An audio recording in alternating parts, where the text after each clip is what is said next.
Hello, everyone. I'm Caitlin Huey-Burns in Washington, and welcome to a special Independence Day edition of America Decides. CBS News polls consistently show that democracy and the American dream itself is on the ballot this November. But why do voters think that, and how do their personal lives shape their views on our national conversations? Well, our polling director, Anthony Salvanto, joined the CBS Reports documentary team to find out. And for the next half hour, Anthony will talk to people from across America who participated in our polls and others who share their views for unfiltered conversations about the state of freedom and the American dream.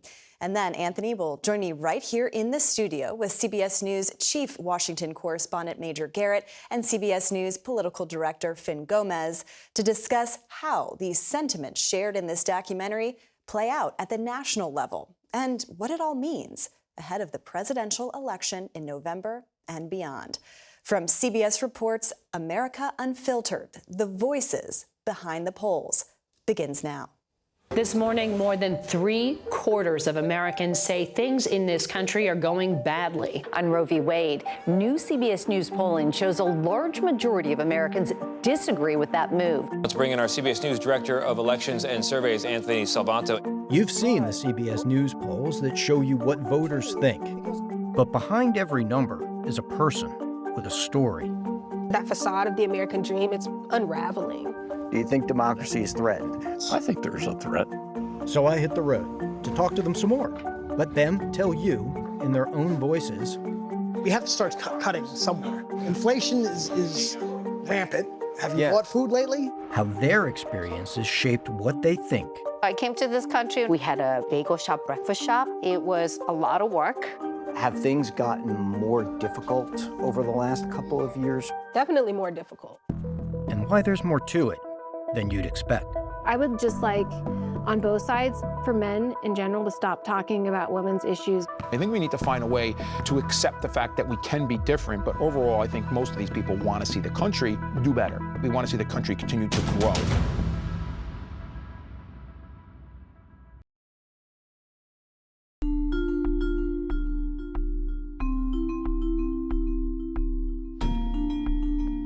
In Shahola, Pennsylvania, George Floor runs a landscaping business. In a town where his family put down roots generations ago and where the local bar has been a meeting spot just about as long. The biggest problem with the parties is they're controlled by elites. Tell me who an elite is. Somebody who's highly educated, who thinks he's really smart, and he's very arrogant. Okay. Floor is one of those 8 in 10 Americans who think the political system needs big changes and that it isn't working for them. He says government spending is one reason behind it. When they spend money, it really doesn't trickle down too much to the people. Okay, now you do get something once in a while, okay? They'll say highway funding and that sort of thing too. But we have to start cutting somewhere because if we don't, we're finished. Okay? Inflation is rampant. Have you bought food lately? When people say the economy is the top issue, it's personal too, about whether you can get ahead. Many Americans say for the last couple of years, their financial situation either hasn't changed or it's gotten worse. This is Metro Atlanta, in some ways the epicenter of election politics right now. You have a good day, be a good listener. And it's where I met Talia Ayers, who's juggling kids, caring for a parent, and student debt. Did you want like chips or anything with it too? That facade of the American dream, it's unraveling. Have things gotten more difficult over the last couple of years for you, or easier? Definitely more difficult. The price of things is outrageous. So my littles are 5, 4, and 1. Okay. We have 1 in daycare, 1 in preschool, 1 in kindergarten.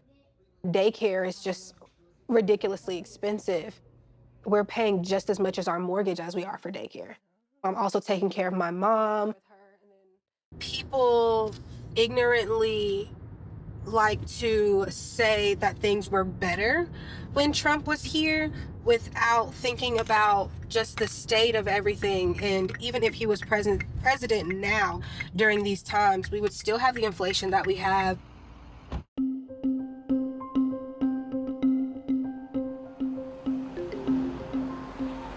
If you did take a poll right now and say, how are things going in the country today? I would say 2 thumbs down, really Two thumbs bad. down, I really would say bad. it's really bad. Why? Well, personal experience of having lots of different properties that I owned. You're seeing new home buyers buy houses at 6 and 7%, and that's just crazy to me. Brooke Westlake is a mother of 2, divorced, and an entrepreneur, including, in 2020, she opened a cannabis business here in Nevada. Do you think that it'll be possible for your kids to attain the American dream? I think my children will, because I think I'm a good mom. I'm a tough mom. Is your vote this year more in support of Trump or more Yes. against Joe Biden? Well, yes to both. It's definitely against Joe Biden, but it's way more in support of President Trump, 100%. Is he somebody that you feel your kids can look up to? Is he somebody that represents your values? Yes, I took my oldest to a Trump rally. He came here to Reno, and I'm hopeful that I get to meet him whether or not he wins. I want to meet a strong individual who's been attacked left and right.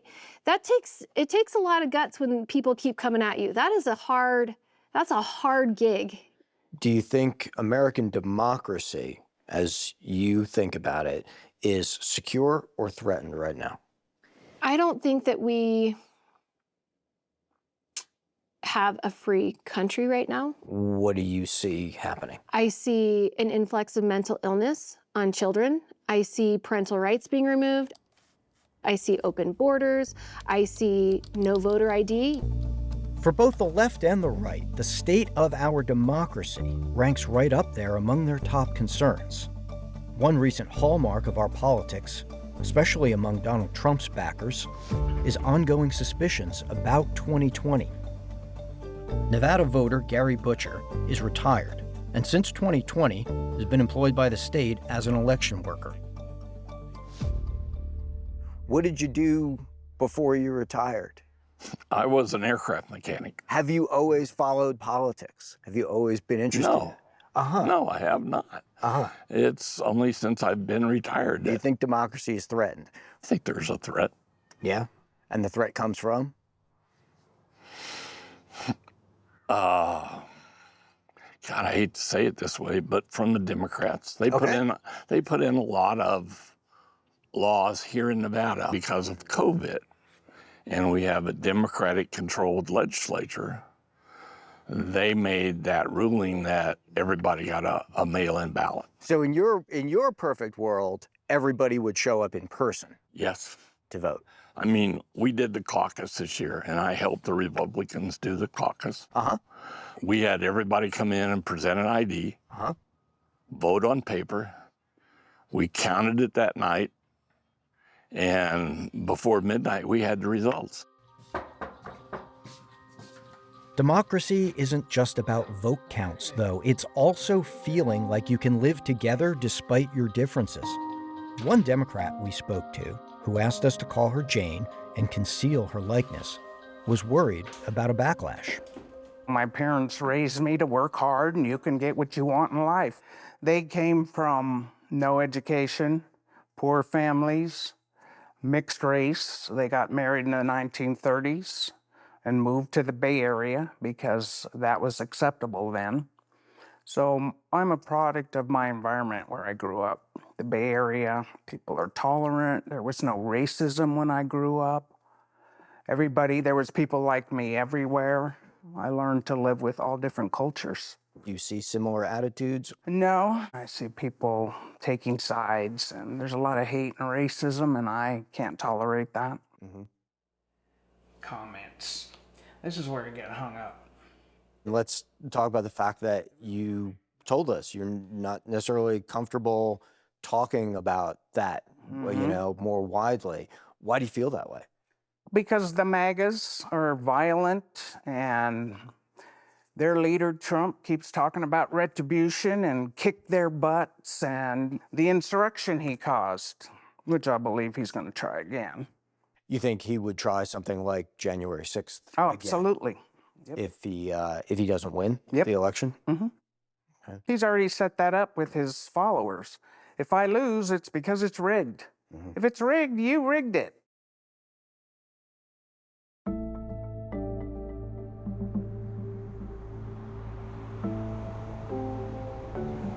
On the West Coast, away from its big cities, in a small town perhaps fittingly called Independence, Oregon. I had dinner with a family that pushed back a little on the idea of political labels. Let's say a little bit of our prayer. We hold hands. Dear Heavenly Father, thank you for this food that you have blessed us with. Keep us in good health. Keep us safe, Father. Keep us focused on you. We just thank you for all that you do in our lives. It's in Jesus' name we pray. Amen. Amen. When you hear politicians talk about people who live in different places, right? In the red states and the blue states, cities, small towns, right? How does it make you feel? Labels aren't necessarily a good thing. I grew up a Democrat. I'm a Republican as of right now, but I'm going to go back to being a Democrat. Okay. So, Why'd you switch to being a Republican? church influence. Okay. And why might you switch back to Democrat? Because I believe that their topics more Okay. Issues. on their issues. Their son Nick also thinks labels have become too narrow. He's Hispanic, embraces his multiracial background. He plans to vote Democratic in 2024, but says the first vote he ever cast was for Donald Trump. And I was rooting for him. I gave into his rhetoric of taking America back for Americans. Who are the people he was going to take it back from? I did believe at the time it was illegal immigration. Frankly, I can't believe how ridiculous that sounds now. Well, take me through that change. I worked with people who weren't citizens yet. And what were they like? Kind individuals, hardworking, wanted the same basic things I did. And you respected that? Yeah. But you didn't see it as taking from you. You saw it as somebody in the same position as you. Mm-hmm. Nick took one of our polls where just a third say the U.S. economy is good. But Nick is one of those that sees positives, especially for working people like him, because he says opportunity comes from taking action.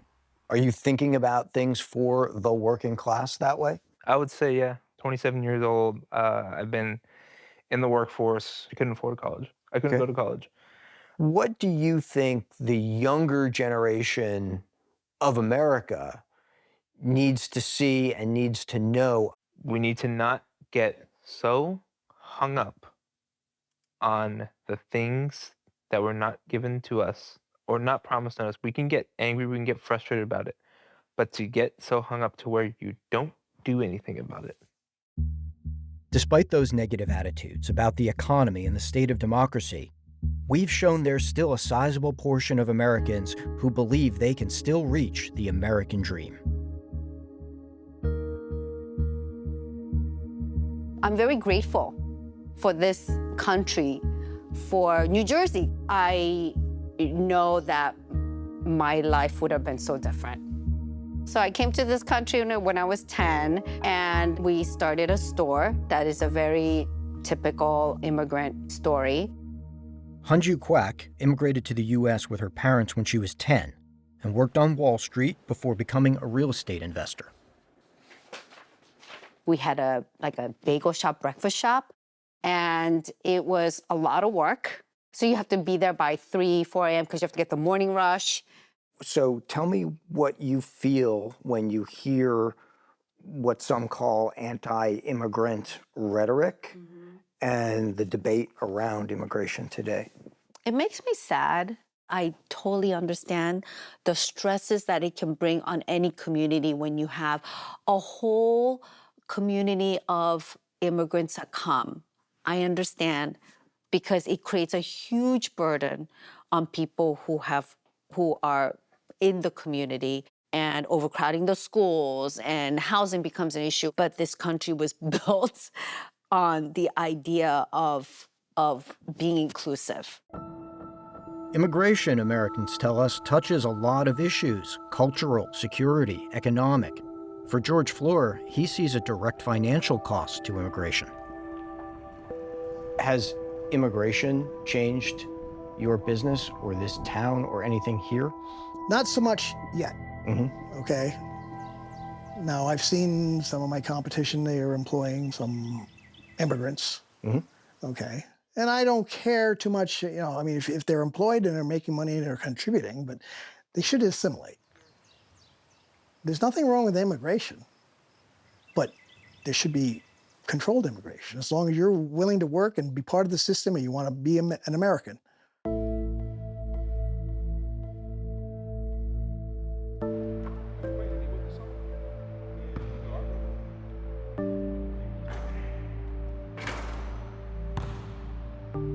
So as a teacher, you're seeing the next generation of your students, next generation of Americans, of voters. What qualities do they have? I think as a whole, they have more empathy. At least in my situation, we're very diverse here in this area. We have trans kids, we have LGBTQ kids, we have, you know, Muslims. I don't see anything here of real hate or pushback on these kids. Anthony Nicodemo is a teacher and basketball coach just north of New York City. He's openly gay and talks of today's culture war battles as part of what he sees as larger fights for equality that have always been part of U.S. history. Throughout our history, all these different movements connect to each other, whether it's suffrage, whether it's, you know, civil rights, labor movement. You know, my father was a laborer for 45 years. As the Black Lives Matter and the George Floyd protests were going on, you know, him animating how he was comparing to the labor movement. And he was defending it almost because he understands that when people get to a breaking point, that's what happens. And I think that particular situation, people were tired of the brutality. They were tired of being treated less than, so they took to the streets. And I think when you look at labor and other such movements, that's exactly how it works in our country. So when you look around the country, you see on the news people talking about book bans, you know, LGBTQ issues or transgender issues in a school setting, in a classroom. What would you like folks on that side to hear? What would you like them to see? They need to understand that they can't live in a bubble. And I think when you're in a bubble and everyone you see looks like you or acts like you don't know what's going on outside the bubble. And I always use an example in my classes, you know, if I took one of my kids from the Bronx and I dropped him into the middle of Iowa, he would look odd, right? Because he might not fit in there. So I think that's the bigger piece. We have to understand that there's stuff going on outside the bubble. You mentioned a couple of times about it being important to you for your business to support women, business Yes. for women. Do you think women are represented enough in businesses? No, Do you think women have the same opportunities? no. How so? I've seen it just in the cannabis space. When I entered in 2020, it was roughly about 22% of women were in the cannabis space.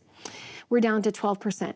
So I don't think we have the same type of access, but I also don't think some women choose not to seek out that access. Is there one group that is more supportive of empowering women? I would just like, on both sides, on the Republican side and the Democratic side, for men in general to stop talking about women's issues and women's health problems and women's reproductive stuff.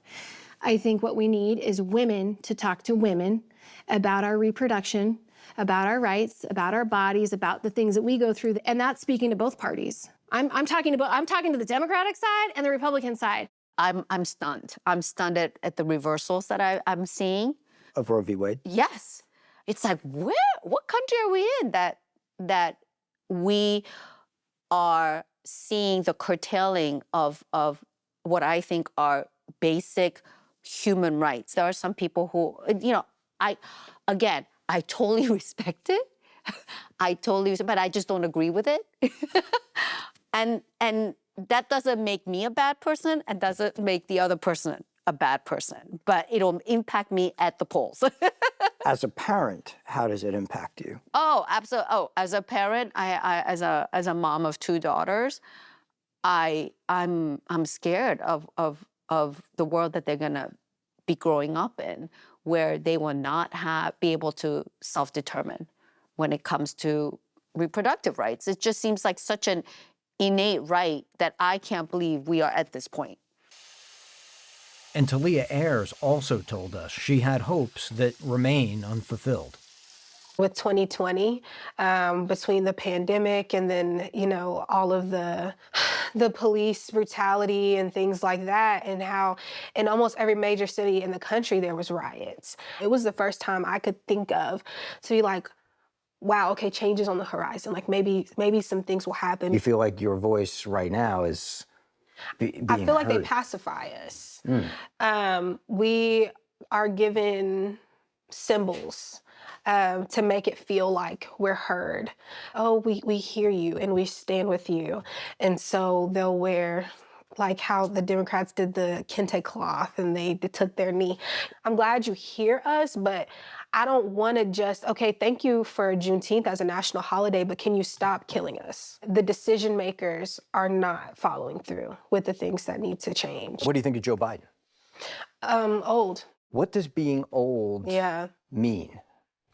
I think there's, like there's old, but then there's like too old. There's just regular, ordinary people, usually when they reach a certain age, you can just be kind of like the Walmart greeter, but we'll let them run the country. And so I think that's kind of the juxtaposition that is kind of wild to me. I do feel like there should be an age cap. And so I feel like he's beyond what the age cap should be. What makes you think, if anything, that the country could get back on the right course?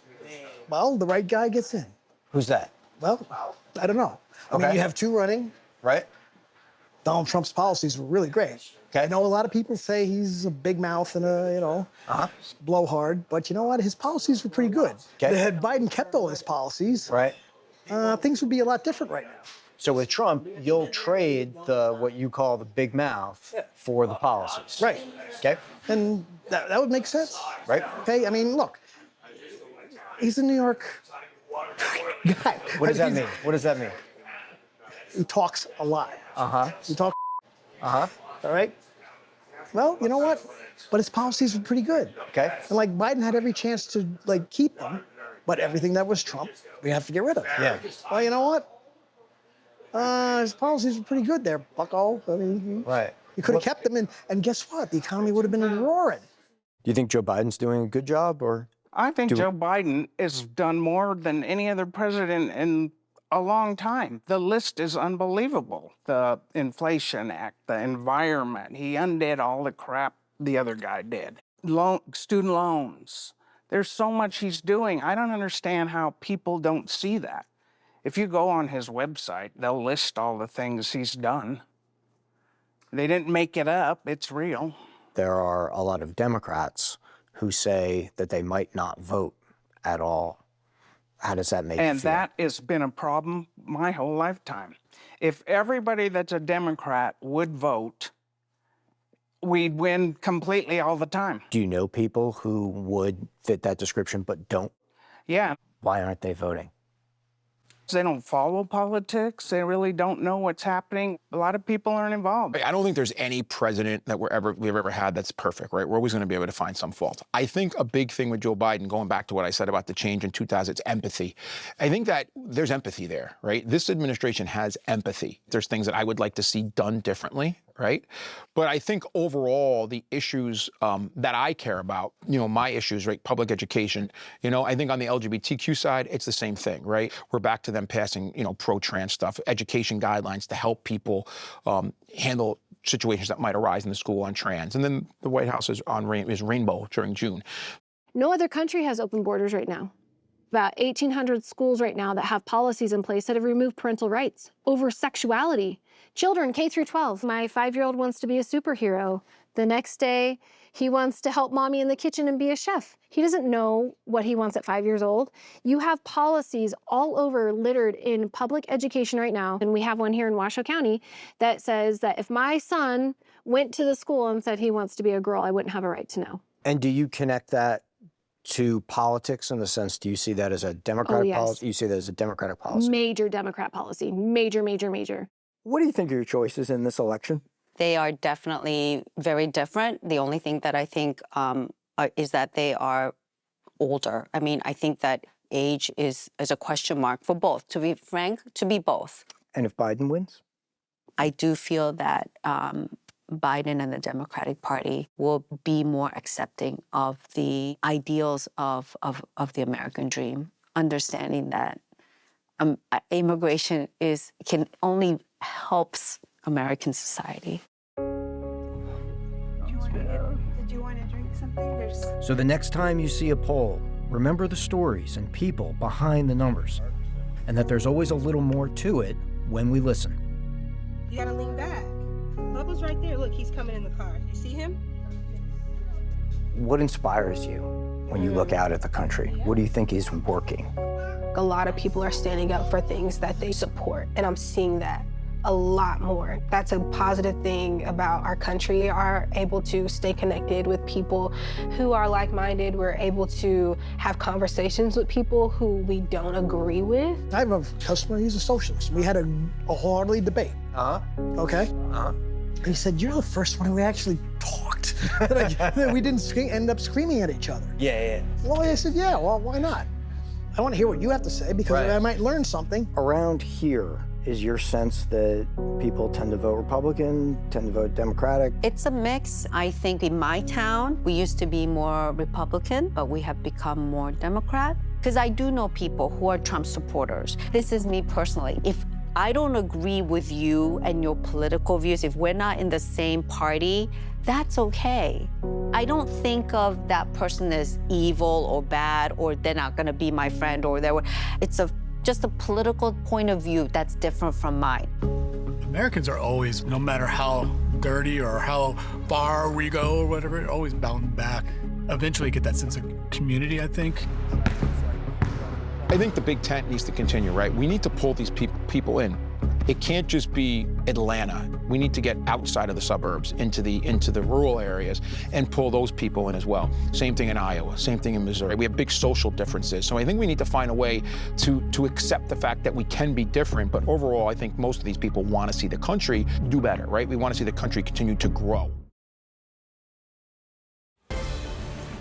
And welcome back to the studio for this special Independence Day edition of America Decides. I'm Caitlin Huey-Burns in Washington, and with me are CBS News polling director Anthony Salvanto, our political director Finn Gomez, and our chief Washington correspondent Major Garrett. Gentlemen, thank you all for being here for this special edition. This is the 4th of July. It's Independence Day. What better day to talk about politics and how people are feeling about this country? And one of the big themes in this documentary, Anthony, that was incredible and really great to see you out there talking to the voters that you talk to all the time in these polls, that this idea of democracy being on the ballot. In your conversations with voters, what did they say about what it means to them? Yeah, look, it was an honor and a privilege to get out there and talk to these folks. And one of the things that I think was common across all of it is that democracy isn't just about voting. Democracy isn't just about a legislative district or the nuts and bolts. It's about responsiveness to a lot of folks.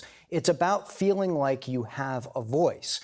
I'm so curious, we talk to the voters and hear from the voters, but how the campaigns are talking about this idea of democracy. Sure, but I want to get back to the voters for just a second, because this project does something that a lot of networks talk about, but kind of give lip service to.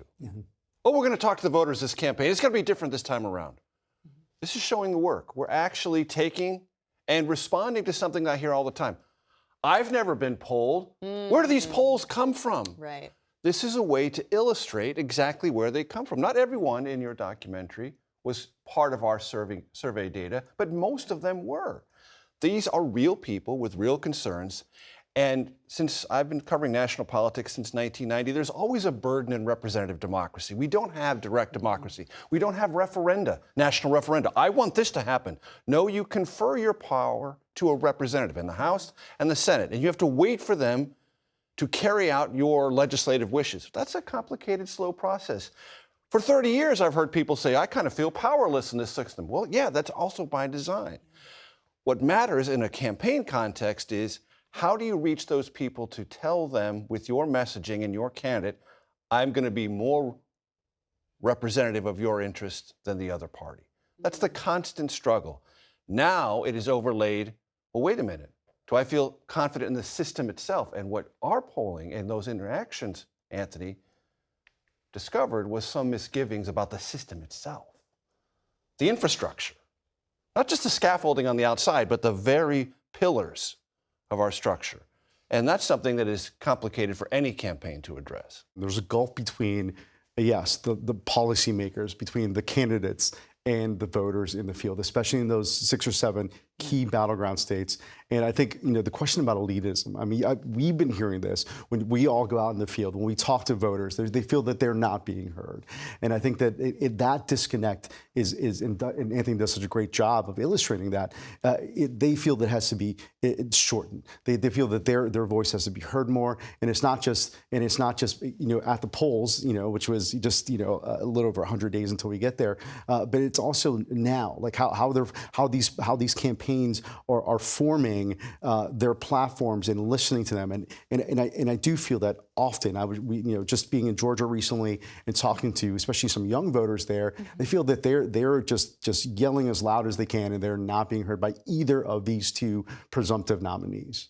And we live in an era of overpromising. When you have negative partisanship and intense dislike of the other party, the party that is seeking power will overpromise about what it can do. And when you overpromise, setting aside, because you have to when you overpromise, all the structural difficulties of getting things through a complicated legislative process in Washington, guess what happens over time? Not immediately, but over time.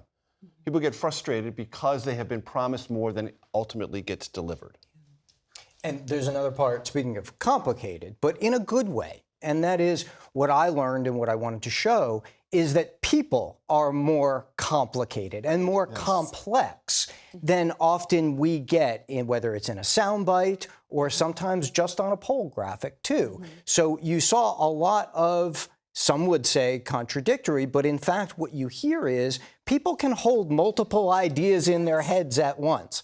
And they can think, well, I think all this and this party's good on this, but not so much on that. People are not all red and not all blue. Right.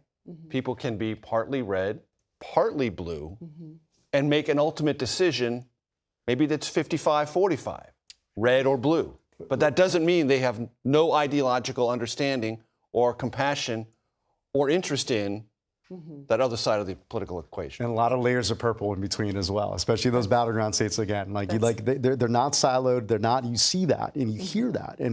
And I've heard that as well, like along the border in some of those states, including Nevada and Arizona, on how voters feel about immigration, for example. Yeah, I mean, voters have the capacity to think about a lot of things at once. And as we always do, we should give them more credit than others do as well. Stick around. Anthony, Major, and Finn, stay with us. You're streaming America Decides.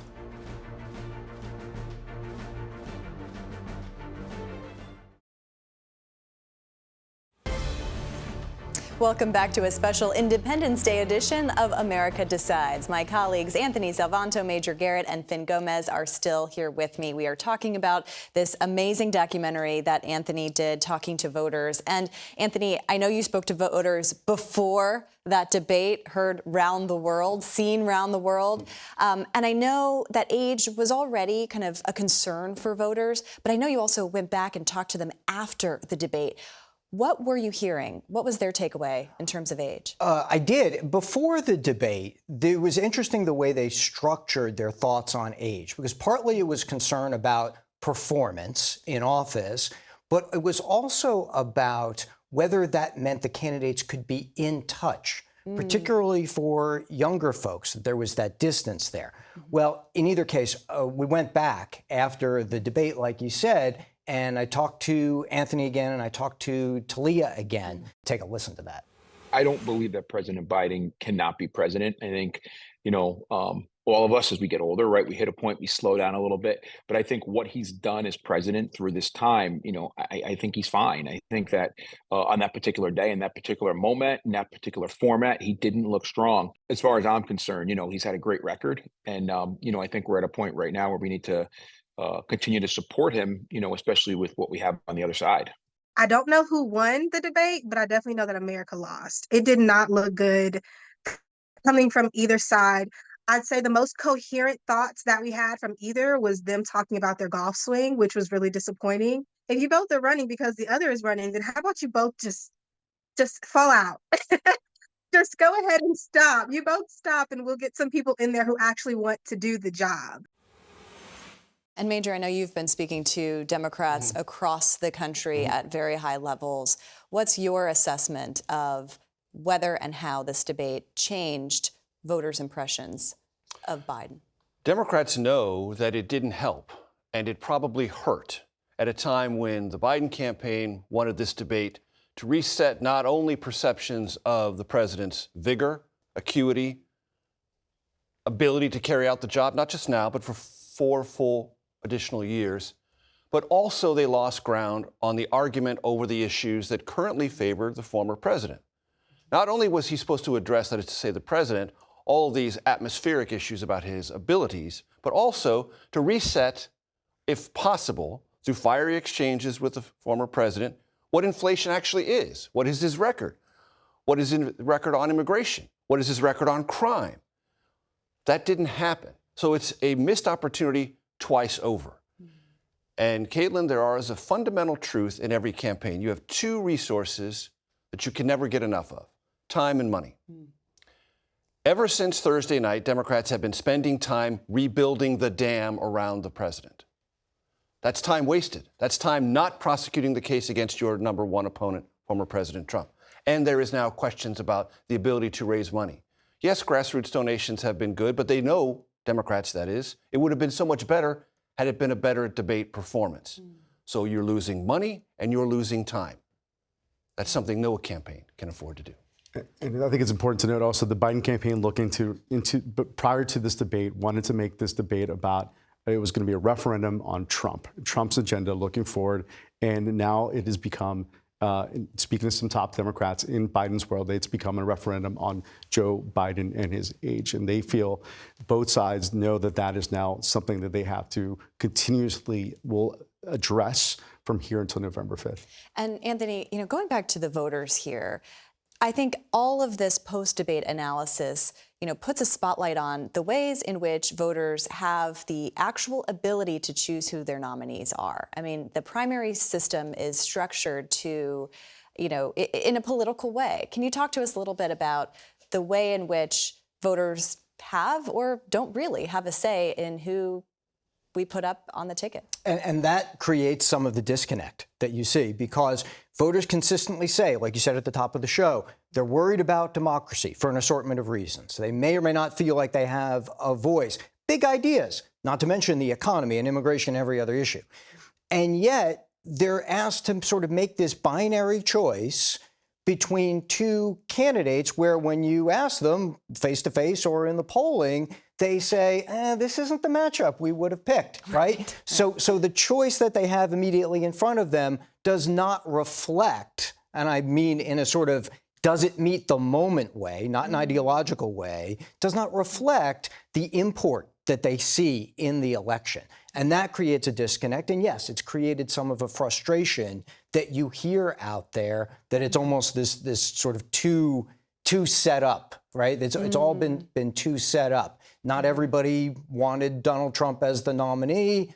Not everybody wanted Joe Biden as the nominee, even if you weren't going to vote for them. This wasn't the matchup that you necessarily wanted. And that comes out of a primary process. And the last point here is that primary process is often participated in by the most ideological people out of all the voters, and not the folks more in the middle. Very quickly, it might create a kind of misplaced nostalgia for the smoke-filled rooms. Smoke-filled rooms would not produce these 2 nominees. They just wouldn't. The old party structure, deciding without the consent of the voters through a primary caucus process, would not have yielded these 2 nominees. Not close. Right. I mean, I'm not saying that is something we want to go back to, but people feel disconnected. They're like, wait, how did this happen? It happened through a democratic small d process, but was the campaign really joined with President Biden? No, not by any real stretch. Barely with former President Trump. It was a kind of layover for both of them through a primary and caucus process. It really wasn't intense. But this is where we are, and that's the process. And after this break, a discussion about freedom of speech and our public discourse on this Independence Day. You're streaming America Decides.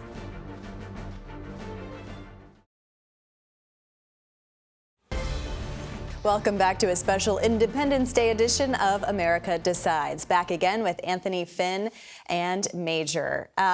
So let's start with kind of what we've all been talking about this whole segment, which is kind of how voters are feeling about this election and kind of where we go perhaps from here over the next few months. Anthony, I'm curious your takeaways.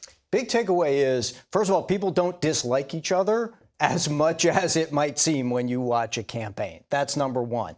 Number two is people feel like they can connect or at least understand the other side. Let's not pretend we're all going to agree on everything. That's really the point, right? We have a democracy, we have differences. They're respectful of other sides. They're respectful of differences. And I think they're asking for a politics that they feel is the same. And Finn? I would just say that on this day, where it's Independence Day, where we're celebrating the greatest assets and characteristics of our country, including collective union. I think as we get closer to Election Day, this becomes more and more like high school, where we're reverting back to a place where there's tribalism, bullying, and frankly, just mean candidates. And so like it's such a contrast from what we hope to be to where we are as a country, especially because if you look at the construct of this campaign, and and I think we've been hearing that, and we've been hearing that across the landscape. So I mean, will that improve? It's only going to get worse. I suspect, before the election. This is a time that asks a lot of a country, a big national election. And we have a more diverse polity than we've ever had before. Members of Congress reflect that diversity. A country itself reflects that diversity. And I think that one of the things we need to worry about is when people feel like they can't discuss or have those differences. We saw in the documentary the woman who didn't want her identity to come out because she was worried about neighbors or other people in the town who might, she was worried about them. She was worried that they might, do something to her that just based on her political views. In a democracy, it's not just about voting. In a democracy, it's about, can you adjudicate differences and still feel like you can all live and work within the same system? And that's one of the things that our politics, in some respects, we learned is creating in terms of worry. It's not just division. It's the idea that can you go out and have these conversations? Can you work through these differences in a reasonable and peaceful and calm way? And I say, it comes out in the polling, it comes out when you go talk to these folks, they do want to do that. And that is important. There is that underlying commonality, and everybody wants to be optimistic about the country. And that's a big takeaway for me on this Independence Day, that people really do have pride in their country, and they want it for all its differences. In fact, to celebrate all those differences, they want it to keep getting better. That's the buy-in.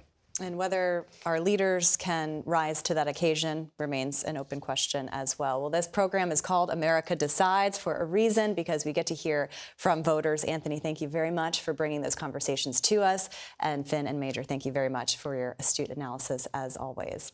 And that does it for us today, but we hope everyone has a wonderful Independence Day. We'll be back with another edition of America Decides Monday at 5 p.m. Eastern. You're streaming CBS News 24/7. Good night.